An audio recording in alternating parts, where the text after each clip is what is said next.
अब छत्रपति साहू का शासनकाल आया। 1707 से 1749 ईस्वी तक। साहू संभाजी का पुत्र था। इसे मुगलों ने कैद कर लिया था। औरंगजेब के पुत्र बहादुर शाह प्रथम ने साहू को छोड़ दिया था, क्योंकि इसे इसलिए रिहा किया गया था ताकि दक्षिण जाकर ये ताराबाई से अपना राज्य वापस मांगे। जब साहू दक्षिण गया तो ज़्यादातर मराठे सरदार इसके साथ हो गए। इससे मराठों में फूट पड़ गई। गद्दी हेतु साहू और ताराबाई, जो अपने पुत्र के नेतृत्व में शासन चला रही थी, इन दोनों में युद्ध हुआ और अंत में 1707 ईस्वी में साहू भीमा नदी के किनारे विजयी होकर गद्दी पर बैठा। साहू ने सतारा को राजधानी बनाया तथा 1708 ईस्वी में अपना राज्याभिषेक करवाया। साहू के समय साम्राज्य की शक्ति पेशवाओं के हाथ में आ गई थी। पेशवाओं के उदय के मुख्य कारण निम्न थे। मुगलों के संघर्षों के कारण महाराष्ट्र में अराजकता फैली हुई थी। आराम पसंद साहू साम्राज्य की समस्याओं को नहीं सुलझा पा रहा था, अतः चित्तपावन परिवार के सदस्य पेशवा बने और उन्होंने मराठा साम्राज्य को शक्तिशाली बनाया। पेशवाओं ने हिंदू पद पातशाही का लक्ष्य रखकर मराठों में नवीन चेतना उत्पन्न की। पेशवाओं ने अपनी प्रतिभा के बल पर मराठा साम्राज्य को काफ़ी शक्तिशाली बना दिया था तथा वे मराठा राजा से भी ऊपर हो गए थे। बालाजी विश्वनाथ 1707 ईस्वी में साहू की सेवा में चला गया और जीवन भर उसके प्रति निष्ठावान बना रहा। 1 जून 1708 ईस्वी में धनाजी जादव की मृत्यु के बाद उसके पुत्र चंद्रसेन को सेनापति बनाया गया, किंतु वह ताराबाई से जा मिला। फिर हेमतराव निंबाळकर भी ताराबाई से जा मिला। ताराबाई ने कोल्हापुर को अपनी राजधानी बनाया था। बहादुर शाह ने कहा कि दक्षिण के 6 सूबों से उसे ही कर वसूलने का अधिकार दिया जाएगा जो ताराबाई और साहू में सफल रहेगा। इससे मराठों में और तनाव बढ़ गया। 1713 ईस्वी में मुगल सम्राट ने निजाम उल मुल्क को दक्षिण का सूबेदार बनाया, तो ताराबाई साहू के विरुद्ध इससे मदद लेना चाहती थी, परंतु इसका सेनापति रामचंद्र पंत इसका विरोधी था। अतः रामचंद्र ने बालाजी विश्वनाथ से मदद मांगी और ताराबाई और उसके पुत्र को कैद में डाल दिया। इस तरह ताराबाई का दमन हो गया। 1713 ईस्वी में साहू ने बालाजी विश्वनाथ को पेशवा नियुक्त किया। इसका शासनकाल 1713 से 1720 ईस्वी तक का रहा। सबसे पहले बालाजी विश्वनाथ ने कान्होजी आंग्रिया को अपनी तरफ मिलाया। यह मराठा नौसेना का सेनापति था। सभी राष्ट्रों और जातियों के नाविक, जैसे कि मुसलमान, डच, पुर्तगाली, फ्रांसीसी और अंग्रेज, समुद्री डकैत सरकार इसके सुर्ख लाल रंग के झंडे का सम्मान करते थे। बालाजी ने कूटनीति से काम लेते हुए 1714 ईस्वी में कान्होजी से संधि कर ली। इसके बाद बालाजी विश्वनाथ ने जो मराठा सरदार स्वतंत्र रूप से शासन कर रहे थे और साहू की अधीनता स्वीकार करवाई। मुगलों से संधि। 1719 ईस्वी में मुगल सम्राट फ़रोख्शियर ने मराठों का दमन करने के लिए सैयद हुसैन अली को भेजा और दूसरी तरफ उसने मराठों को ये संदेश भिजवाया कि हुसैन अली का वध किया जाए, क्योंकि फ़रोख्शियर इनसे परेशान हो चुका था। हुसैन अली मराठों का दमन करने में असफल रहा, अतः उसे फ़रोख्शियर की योजनाओं के बारे में पता लग गया। उन्होंने दिल्ली आकर फ़रोख्शियर का कत्ल कर दिया। अब सैयद भाई अब्दुल्ला और हुसैन अली की दरबार में स्थिति खराब हो चुकी थी, तो दिल्ली दरबार में उन्होंने अपनी स्थिति मजबूत करने के लिए मराठों से संधि की। संधि की शर्तें इस प्रकार थी। मुगल सम्राट शिवाजी को उसकी राज्य सीमा में आने वाले किले और दुर्ग देगा। मराठों द्वारा विजित प्रदेश खानदेश बरार आदि प्रदेश साहू के अधीन ही रहेंगे। साहू दक्षिण के 6 सूबों से चौथ और स्वदेश मुखी वसूल करेगा और वहाँ शांति व्यवस्था बनाए रखेगा और मुगलों को 10 लाख रुपए वार्षिक कर देगा और 15,000 मराठे सुल्तान की सेवा में उपस्थित रहेंगे और मुगल सम्राट साहू की पत्नी माता और भाई को कैद से मुक्ति देगा। इस संधि से मराठों की दक्षिण में अप्रत्यक्ष रूप से सत्ता स्थापित पूरी तरह से हो गई। इसके बाद बालाजी विश्वनाथ ने मराठा साम्राज्य के विस्तार की योजना बनाई, परंतु इसे पूरी करने से पहले ही 2 अप्रैल 1720 में उसकी मृत्यु हो गई। अतः बालाजी विश्वनाथ को मराठा साम्राज्य का द्वितीय संस्थापक भी कहा जाता है।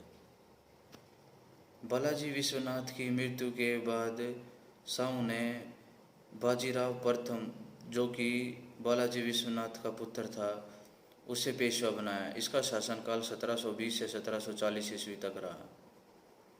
बाजीराव प्रथम एक योग्य सेना नायक और एक कुशल सैनिक था। इसके अलावा एक अच्छा कूटनीतिज्ञ और राजनीतिज्ञ भी था। वह छापामार युद्ध प्रणाली में कुशल था। अपने पिता के साथ रहकर उसे युद्ध कला का अच्छा ज्ञान हो गया था। बाजीराव ने हैदराबाद के स्वतंत्र शासक निजाम उल मुल्क को कई बार युद्ध में हराया और मराठा शक्ति का विस्तार किया।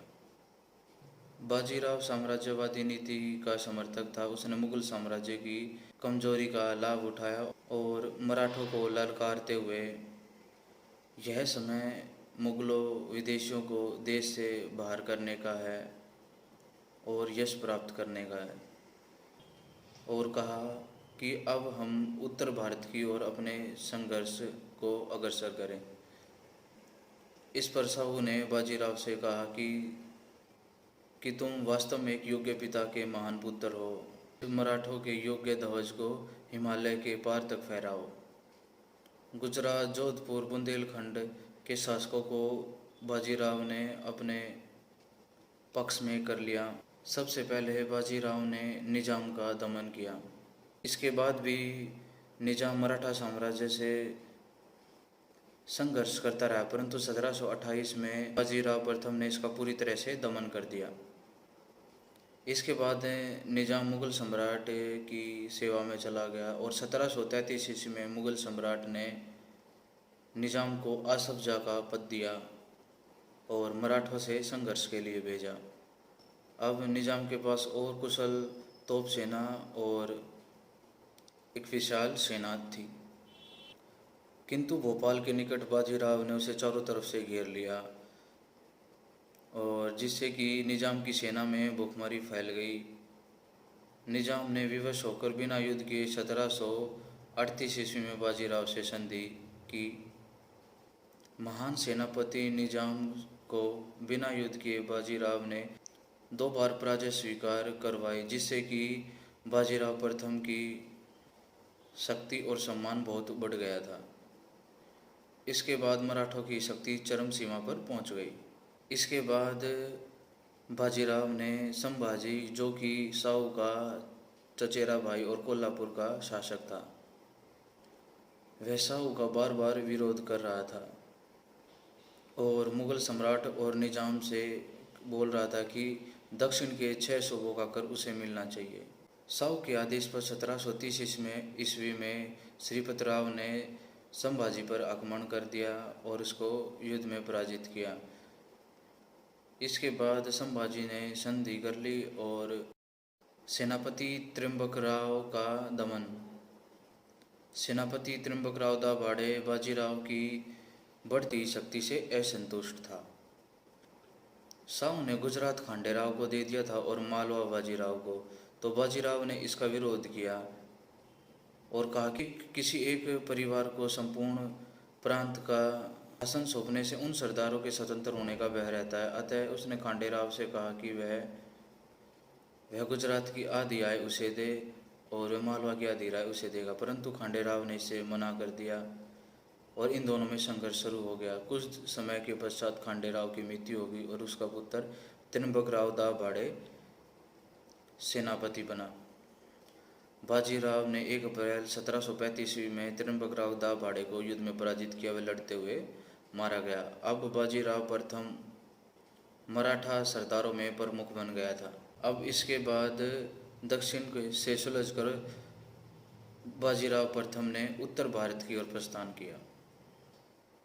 मुगल साम्राज्य की दुर्बलताओं का लाभ उठाकर बाजीराव ने मुगल प्रदेशों पर आक्रमण किया और उन पर अधिकार कर लिया। 1735 ईस्वी में उसने गुजरात पर अधिकार कर लिया था। इसके बाद संपूर्ण मालवा पर बाजीराव ने 1722 से 1724 ईस्वी में आक्रमण कर दिया और कर की मांग की। उसने मालवा में मल्हावराव होलकर, रनोजी सिंधिया एवं उदय पवार को नियुक्त किया और संघर्ष जारी रखा। मुगल सम्राट ने इसका विरोध किया, परंतु 1738 ईस्वी में दुराई सराय की संधि के साथ मालवा को मराठा साम्राज्य में मिला लिया गया। 1729 ईस्वी में बुंदेलखंड पर अधिकार। मोहम्मद बंगश ने बुंदेलखंड पर आक्रमण कर दिया था, तो बुंदेलखंड के राजा छत्रसाल ने बाजीराव से मदद मांगी और बाजीराव ने अपनी सेना सहित मोहम्मद बंगश पर आक्रमण कर दिया और उसे परास्त किया। राजा छत्रसाल की बेटी मस्तानी से भी बाजीराव प्रथम ने विवाह किया। राजा छत्रसाल ने बुंदेलखंड का 1/3 भाग बाजीराव को दे दिया। इसमें झांसी, कालपी भी शामिल थे। इससे पेशवा का दरबार में और भी सम्मान बढ़ गया। इसके बाद राजस्थान में प्रवेश। बूंदी के उत्तराधिकार को लेकर मराठों व जयपुर के राजा सवाई जय सिंह में संबंध बिगड़ने लग गए थे। दिल्ली दरबार में प्रभाव बढ़ाना। मराठा आक्रमण से तंग आकर मुगल सम्राटों ने चंबल नदी के दक्षिणी भूक्षेत्र हेतु 10,60,000 रुपये एवं दक्षिण की आय का 5% भाग देना स्वीकार किया। इसके बाद बाजीराव ने कोंकण में अपनी स्थिति को मजबूत किया। कोंकण के जंजीरा में सिद्धि, गोवा में पुर्तगाली और बम्बई में अंग्रेज शक्तिशाली हो गए थे। 1726 ईस्वी में सिद्धि द्वारा पारस नाव का शिव मंदिर नष्ट कर दिया गया। इसके बाद बाजीराव कोंकण गया और सिद्धियों से संधि करके आ गया, परंतु कुछ समय के बाद बाजीराव के भाई चिमनाजी अप्पा ने सिद्धियों को पराजित किया। इसके बाद 1737 ईस्वी में मराठों ने पुर्तगालियों पर आक्रमण कर दिया। पुर्तगालियों ने घबराकर उन्हें 340 गांव, 8 नगर, 20 बंदरगाह, थाना व बेसिन के 9 क्षेत्र दे दिए और अंग्रेजों ने भी मराठों से संधि कर ली।